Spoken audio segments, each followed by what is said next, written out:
We're here with Coach Stephanie Findley after the Lady Eagles. It was a hard-fought 73-66 loss to Lubbock Christian. And Coach, they might be the number 2 team in the country, but they did not escape here with an easy win.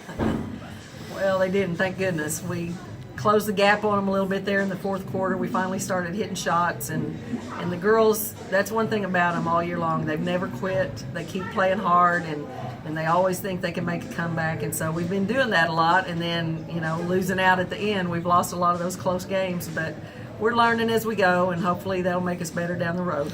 Really, we were down, I think, close to 20 in the first half, and just kind of chipping away and chipping away and chipping away. And at the end, we got it down to 7, and you kind of got the feeling if it had gone on a few more minutes, maybe you would have caught them. Well, we were losing bodies as people were fouling out, so I don't know how much longer we could have gone, but I did like the way we closed the game. We were forcing some turnovers, and we were hitting shots.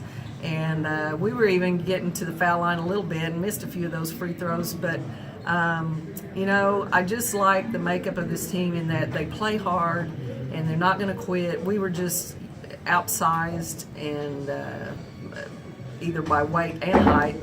But that made it hard on us on the rebounds tonight. But I didn't feel like they really out-rebounded us that bad like they did at their place. We got out-rebounded pretty bad at their place. And tonight I thought we did a better job of just fighting for the ball.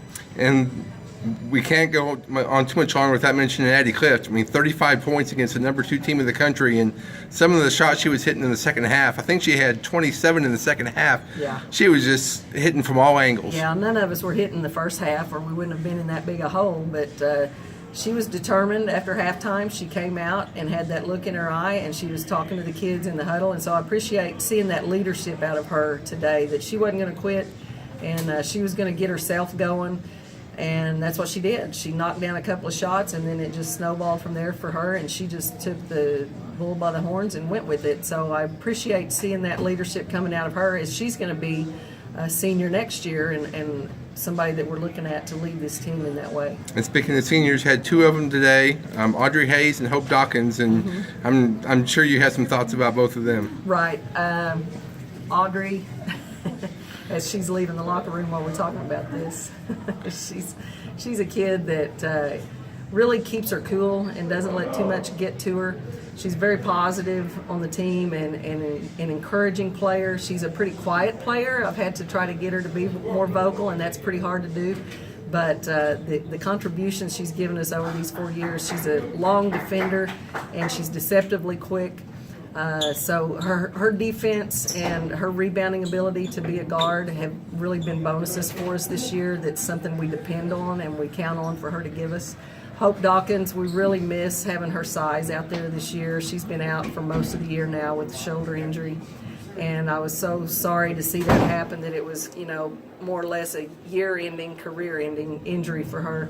But in the beginning of the year, when we had her in there and we could rotate her with Carolyn and Hannah Benson, that gave us a lot of bodies to put on people like Tess Bruffy and rotate different kinds of players onto her. And Hope was somebody that could really run the floor. I love watching her run the floor and sprint down there, and our guards throwing her a pass and getting her a layup. And that's something we miss from Hope. And she probably was our best shot blocking center this year, and so we've kind of missed having that in the middle of his zone defense, having her in there to block some shots.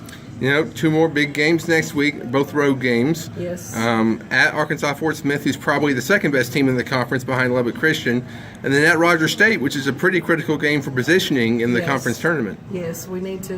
We're battling Rogers for that position in the standings of the conference, but boy, Fort Smith is always good, and their gym is as tough to play in as any of them, I think. It just seems like we never can get anything going in that gym.